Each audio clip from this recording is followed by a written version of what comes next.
أعوذ بالله من الشيطان الرجيم بسم الله الرحمن الرحيم رب اشرح لي صدري ويسر لي أمري واحلل عقدة من لساني يفقهوا قولي سبحان الله وبحمده سبحان الله العظيم وبحمده أستغفر الله اللهم صل على محمد وعلى آل محمد كما صليت على إبراهيم وعلى آل إبراهيم إنك حميد مجيد.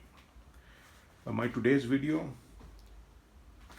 is to derive the expression for the apparent weight of a person in a lift while the lift is going up.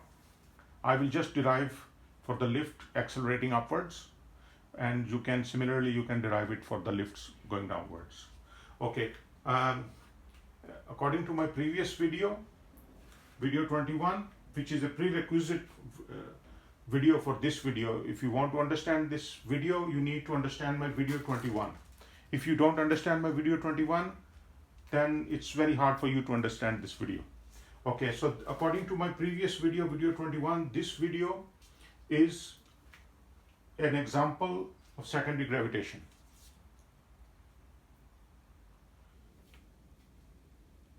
Okay, let me clarify that mainstream physics called perturbation theory as secondary gravitation. Perturbation theory should not be called secondary gravitation. Why? Because the perturbing effects of other planets on the planet concerned are negligible, almost zero. Whereas the secondary gravitation effect on the primary gravitation effect is very considerable. So we should not compare a rat with an elephant and call a rat an elephant and call an elephant a rat. So as per mainstream physics, this is secondary. This is not perturbation theory. This is secondary gravitation, and what they call secondary gravitation as perturbation theory, that's wrong. So this is an example of secondary gravitation. Perturbation theory is not an example of secondary gravitation. Okay, anyhow. Okay, so the lift is going up with an acceleration A. Okay, so the weight of the person going down is mg, and the reaction is the apparent weight of the person in the lift. Okay, so what I have done here, which I did not do in my previous video on the same subject, is I have broken up the system into two free body diagrams, into two parts. One is the part with no degree of freedom, the other is the degree of freedom. Whenever you talk about Tahir centrifugal forces, you need to see which particles have degree of freedom. It's very important. If some particles have degree of freedom, then physics cannot be explained without Tahir's help or Tahir centrifugal forces. Okay, so we assume that the particles of the lift walls, the ceiling, the bottom floor, and the walls, they are perfectly non-elastic, rigid. Their particles don't move while the lift is accelerating up or down. Okay, when the particles of the lift don't have any degree of freedom, when particles don't have degree of freedom, it means they don't have the capability to give a response to the change in the state of the object. So the state of the object is being disturbed by this acceleration. And if the particles of the object being disturbed, they don't have the degree of freedom, then they would retain this. So this would retain only in the case of the non-rigid frame of the lift with no degree of freedom. Particles don't have any degree of freedom to give response to the change in the state of the object. Meaning object does not have the degree of freedom, in other words. Okay, so let me explain it with this.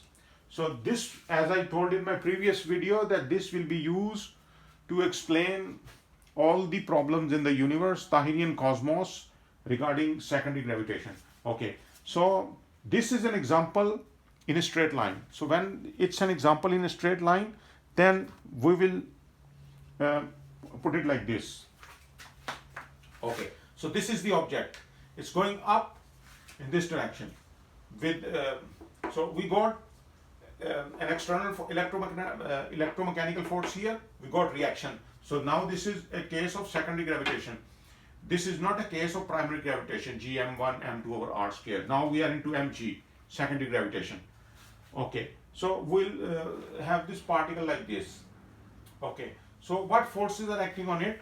Three forces are acting on it. Let's say if the particle is going up and we let that particle go without any force, then it will keep on going in a straight line in inertia. So three inertial couples are acting on it. This inertial couple is dm m dv over dt, m dv over dt, m dv over dt. This inertial couple is mv square over rho, where rho is the radius of curvature, which is infinite in this case. So this couple is 0 because the curvature is 0 and the radius of curvature is infinite. So this couple mv square over rho is 0.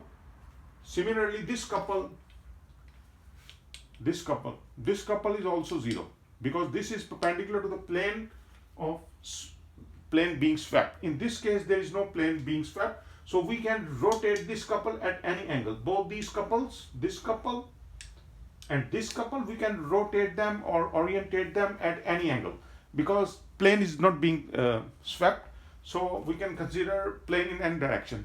So since both these couples are perpendicular to each other, so they don't take any projection or any component of the mechanical force A. So they cancel each other. This cancel with this cancel with this. So we are left with m dv over dt, m dv over dt.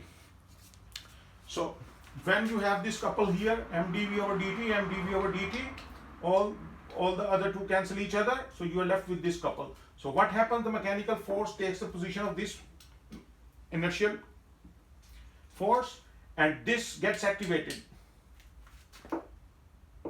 The bottom one gets activated, m dv over dt. That's what the essence of Tahirian cosmology is regarding inertial couples. So this gets activated. When this gets activated, the degree, the particle, the material of the wall, they are inelastic. They don't have any degree of freedom, we suppose.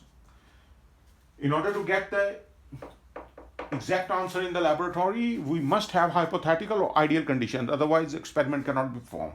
Experiment will never give the exact value in the formulas because our formulation, whatever we get, are explicit. When they are explicit, we need to perform experiments under ideal conditions, hypothetical conditions, which is not possible because your error, human error, is involved.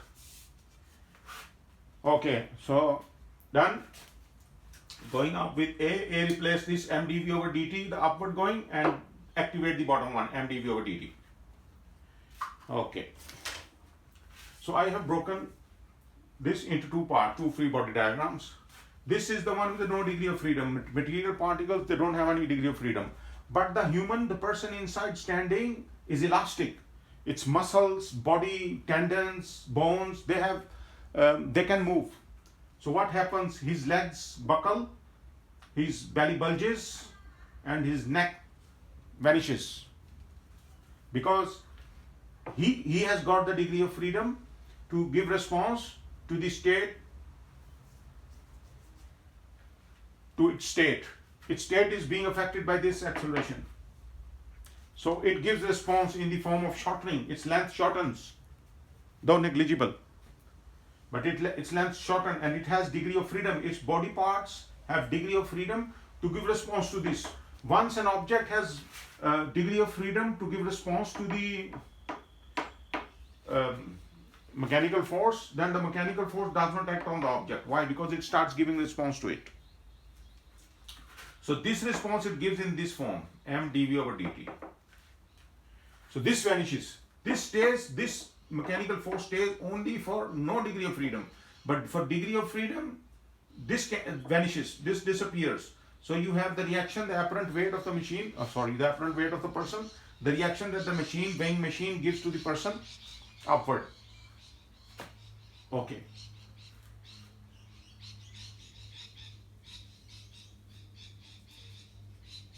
Okay, so this one, the inertial force, and the one that gets activated, and the weight, as always, acting downward towards the center of the earth or the center of the planet, whichever planet. If you are on Mars, then this is the gravity of Mars likewise. Okay, so when you apply the law of summation of forces in the vertical direction is equal to 0, you get A minus m dv over dt is equal to 0, A is equal to m dv over dt. But when you apply it here, you don't have an A. Why? Because you have degree of freedom. When you have degree of freedom, you get rid of this because you give response to the object's state of change. Okay, m dv over dt, okay, minus mg is equal to 0. So R is equal to mg plus dv over dt, mg plus A. So R is equal to m times g plus A. So similarly, you can get an expression for the lift accelerating downwards, and you will get mg minus A. Thanks for watching. Subhanallah walhamdulillah wa la ilaha illallah wallahu akbar wa la hawla wa la quwwata illa billahi al-aliyyil azim. Jazallahu anna Muhammadan ma huwa ahlu sallallahu alayhi wa sallam.